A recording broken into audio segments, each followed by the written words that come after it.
Bismillahirrahmanirrahim. Assalamualaikum warahmatullahi wabarakatuh.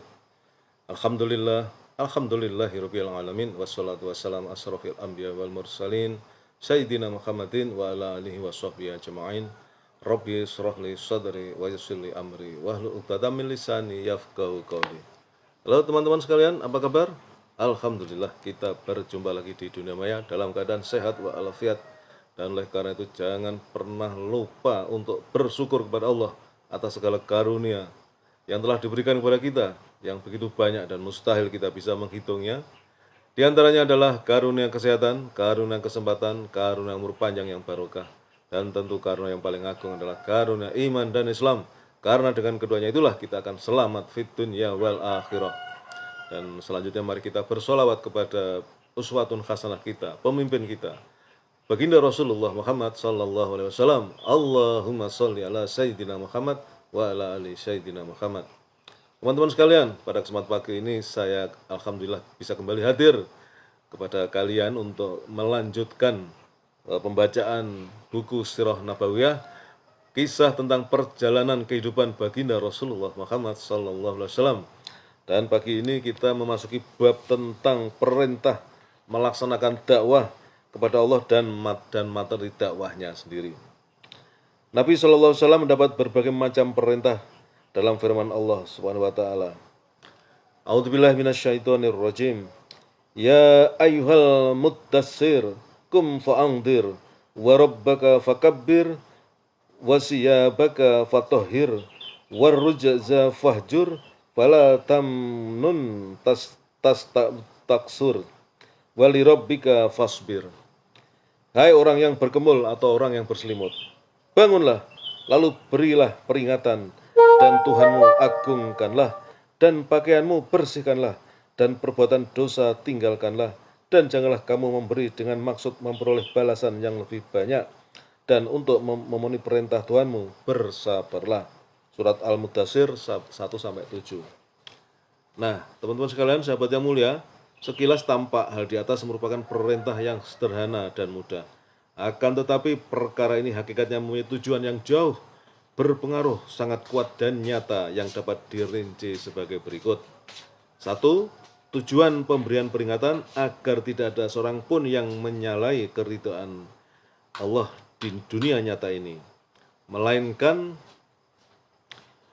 diperingatkan akan akibatnya yang pedih kelak sehingga muncul kegelisahan dan keguncangan dalam hati dan jiwanya.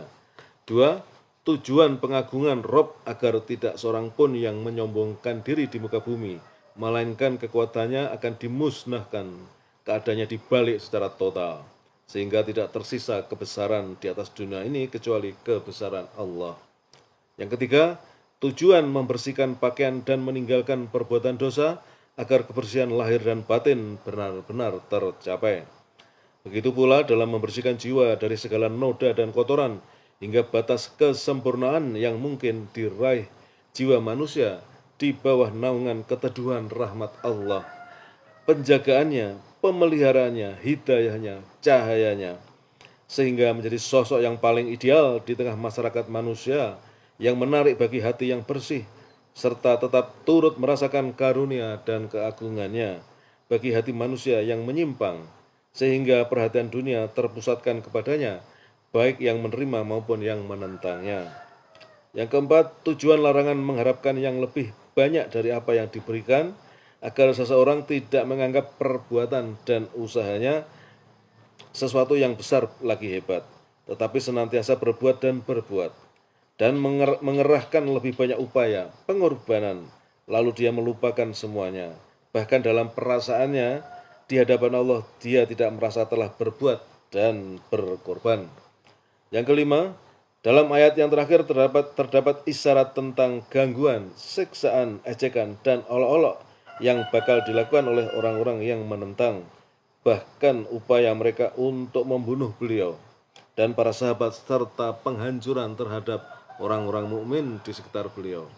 Kemudian Allah Subhanahu wa taala memerintahkan untuk bersabar menghadapi semua itu dengan penuh kekuatan dan ketabahan, bukan bertujuan untuk kepentingan pribadi, akan tetapi semata-mata demi meraih ridha Allah Subhanahu wa taala. Allahu Akbar. Alangkah sederhananya perintah-perintah ini jika dilihat secara sepintas. Alangkah indah dalam harmoninya yang membawa ketenangan. Tetapi demikian, alangkah besar dan agung serta berat pengamalannya. Alangkah besar pengaruh goncangannya terhadap seluruh penjuru alam semesta, serta membiarkan sebagian mereka saling berbenturan dengan sebagian yang lain. Ayat-ayat ini sendiri mengandung materi-materi dakwah dan tablik. Peringatan itu sendiri biasanya mengandung akibat yang kurang menyenangkan bagi pelakunya. Apalagi semua orang mengetahui bahwa dunia ini tidaklah memberikan balasan terhadap setiap amal yang dikerjakan oleh manusia. Bahkan boleh jadi terhadap keseluruhan amal yang diperbuat oleh manusia. Oleh sebab itu, peringatan dalam ayat-ayat ini menetapkan adanya suatu hari bagi pembalasan di luar dunia, setelah kehidupan di dunia. Hari itu dinamakan hari kiamat atau hari pembalasan. Hal ini meniscayakan adanya kehidupan lain selain kehidupan yang dijalani manusia di dunia. Seluruh ayat di atas menuntut tauhid yang gamblang dari manusia, penyerahan segala urusan kepada Allah, seraya meninggalkan keridhaan manusia menuju keridhaan Allah semata. Jadi hal-hal yang terangkum dalam materi ini meliputi yang pertama adalah tauhid, yang kedua iman kepada hari akhirat, tiga membersihkan jiwa dengan cara menjauhi kemungkaran dan kekejian yang bisa menimbulkan akibat yang buruk, juga dengan cara beramal mencari keutamaan, kesempurnaan dan perbuatan-perbuatan yang baik. Yang keempat, menyerahkan semua urusan kepada Allah Subhanahu wa taala. Yang kelima, semua ini dilakukan setelah beriman terhadap risalah Muhammad sallallahu alaihi wasallam dan berdasarkan kepemimpinan beliau yang cerdas dan bimbingan beliau yang lurus. Selanjutnya, ayat-ayat ini mengandung seruan yang tinggi dengan gaung yang dahsyat sebagai perintah yang ditujukan kepada Nabi sallallahu alaihi wasallam dan membangunkannya dari tidur dan melepas selimut, bersiap melaksanakan jihad dan perjuangan dan menanggung kesulitan. Wahai orang yang berselimut, bangkitlah, lalu berilah peringatan. Seakan-akan dikatakan, sesungguhnya orang yang hidup untuk dirinya sendiri, niscaya hidupnya bisa tenang dan santai. Tetapi engkau yang memikul beban berat ini, mengapa engkau tidur-tiduran saja? Mengapa engkau santai-santai saja? Mengapa engkau masih terlentang di tempat tidur? Mengapa hidupmu masih tenang-tenang saja? Alangkah menyenangkan kehidupan semacam itu. Bangkitlah untuk menghadapi urusan besar yang sudah menantimu. Beban berat sudah menunggu di hadapanmu. Bangunlah untuk berjihad dan berjuang, bekerja keras dan bersusah payah. Sesungguhnya waktu tidur dan beristirahat telah habis. Sejak hari ini engkau harus siap untuk lebih banyak berjaga pada malam hari, dan perjuangan yang berat lagi panjang. Bangunlah dan bersiaplah untuk menghadapi semua itu. Sungguh, ini merupakan perkataan yang besar dan menakutkan, yang menghentak beliau dari tempat tidurnya dalam rumah yang tenang serta nyaman. Bersiap terjun ke tengah-tengah manusia, di antara gelombang dan badai, antara yang tegas dan keras dengan yang menawan hati, menurut perasaan manusia ataupun realitas kehidupan. Karenanya, Rasulullah Sallallahu Alaihi Wasallam bangkit dan terus demikian selama lebih dari 20 tahun. Beliau tidak pernah beristirahat dan diam, tidak hidup untuk diri sendiri dan keluarga beliau. Beliau bangkit dan senantiasa bangkit untuk berdakwah kepada Allah, memanggul beban yang berat di atas pundaknya.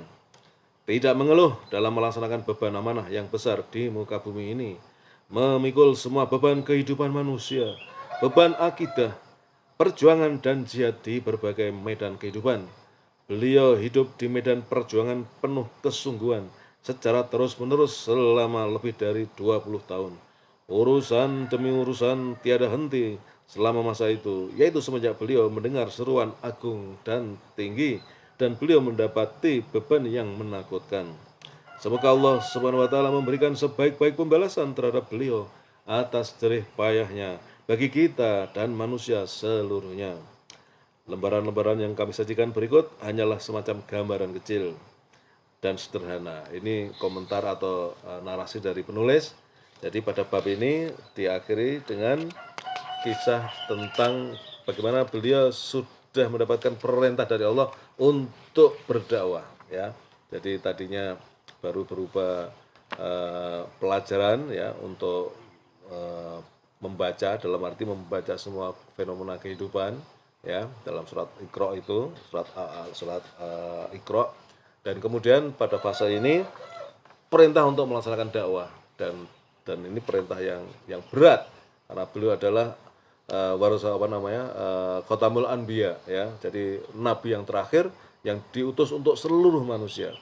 Nabi-nabi dan rasul sebelumnya hanya diutus untuk kaumnya saja, ya, di wilayah, di teritori yang di mana rasul atau nabi itu tinggal. Tetapi Rasulullah Muhammad SAW diutus untuk seluruh manusia, ya, sebagai rahmat, sebagai pembawa kabar gembira dan pemberi peringatan kepada seluruh manusia. Demikian teman-teman yang bisa saya sampaikan.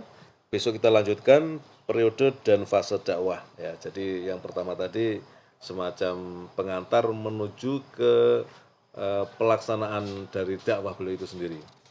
Terima kasih atas segala perhatian. Mohon maaf atas segala kesalahan. Assalamualaikum warahmatullahi wabarakatuh.